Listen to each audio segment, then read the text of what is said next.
Good morning, student. Today we are once again back. Our third lecture on metal, non-metal third. इससे पहले मैंने आपको एक flow chart भेजा था कि how we do we obtain metal on the earth crust. तो chart बनाया था कि मेटल मिलते हैं ओर्स की फॉर्म में, मिनरल्स की फॉर्म में, और ओर्स से हम मेटल निकालते हैं, और ores contain metal along with the impurity, जरूरत नहीं इम्प्योरिटी, और that the process is involving extraction of metal from its origin, known as metallurgy.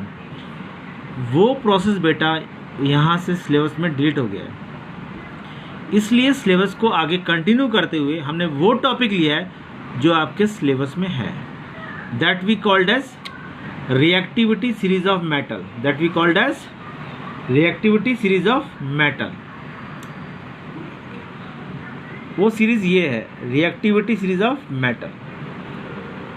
दुनिया में मेटल कितने हैं ये आपको नहीं पता, तो हम यहाँ बोलते हैं the different metals are arrange in decreasing order of their reactivity, in which hydrogen is placed in a middle of series. Those elements lie above hydrogen, जो हाइड्रोजन से ऊपर हैं is more reactive, और जो हाइड्रोजन से नीचे हैं less reactive। Shortcut तरीका क्या है? PbCS MAN ZITL H, copper Hg Ag Au। तो यहाँ पे शॉर्ट है P for potassium, B for barium, C for calcium, S for sodium, M for magnesium, A for aluminium, N for nickel, Z for zinc, I for iron, T for tin, L for lead, and H for hydrogen. और hydrogen कहाँ बेटा? बीच में। यानी या तो जैसे बोलते हैं ना बेटा, सिंपली एक हंसी मजाक की बात बोलते हैं, just in love in male and female there is a middle series that we called as you better no.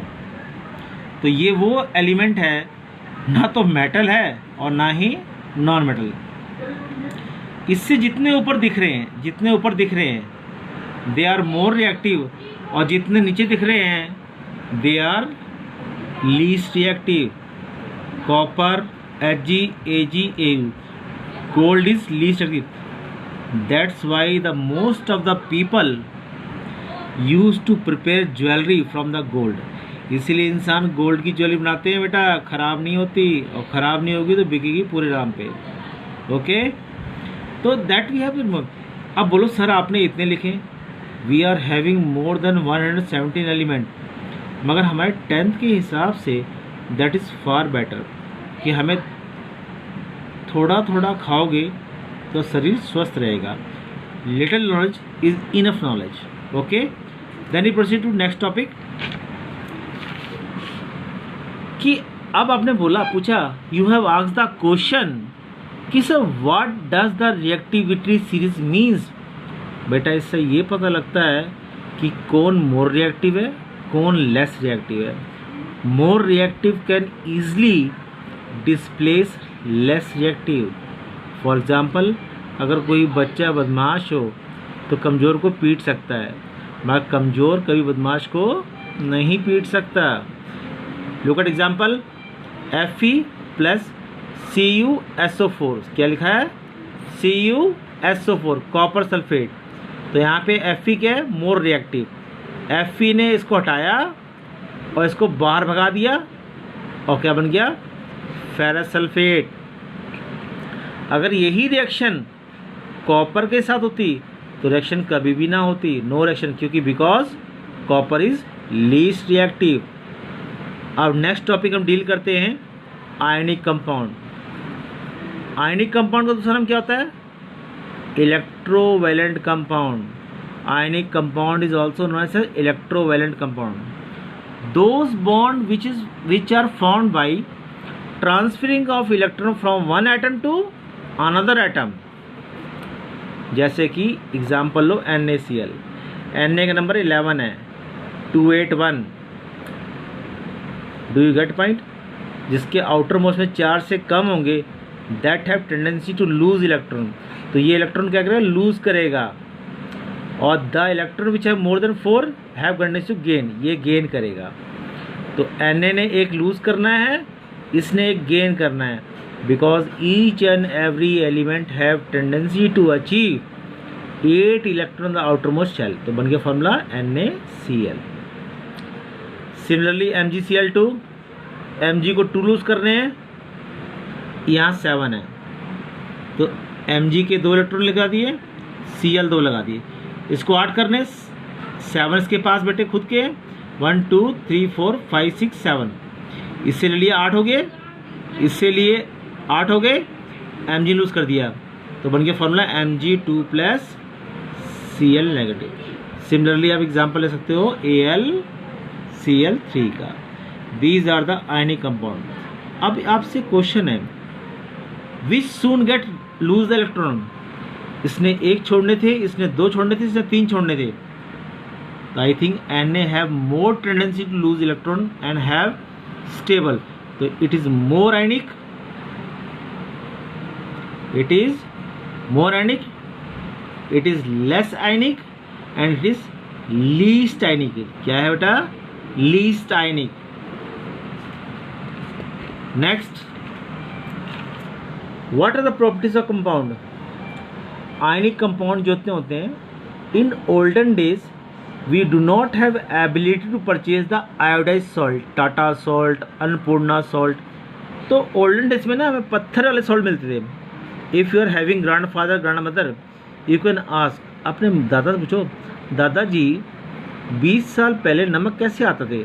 वो कहेंगे बेटा पत्थर की तरह आते थे, उनको चूरा बना कर डालते थे।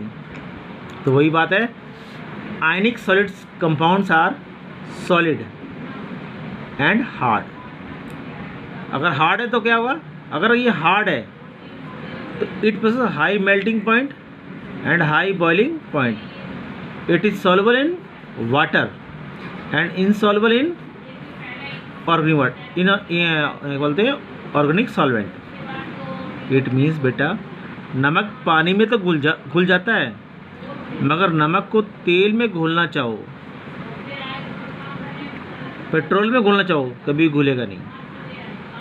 नेक्स्ट, अगर आप चाहते हो कि सॉलिड नमक लेके कंडक्टिविटी दिखाए, आयनिक solid do not show conductivity because it do not dissociate into ion, but in aqueous it soon get dissociate, it soon get dissociate into ions to show conductivity।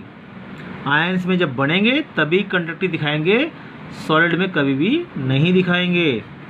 तो that is the task, that chapter has now completed and this is your homework, you have to complete properly। if you are getting doubt, without fail call me back। जब आपकी मन में लगन होगी, शिद्दत होगी कि मैंने पढ़ना है, सीखना है, something I have to learn. Science is nothing but the thing happening around us is a science. सांस लेना, खाना खाना, नींद ना आना, खाने का ना पचना, शरीर में दर्द होना, is each and everything science. जब सीखोगे तो मज़ा अपने आप आ जाएगा बेटे। और होमवर्क अपनी फेयर कॉपी में करना है, और जिस टाइम स्कूल खुलेंगे कभी ना कभी तो ये सबमिट करोगे, और that is will called as assessment.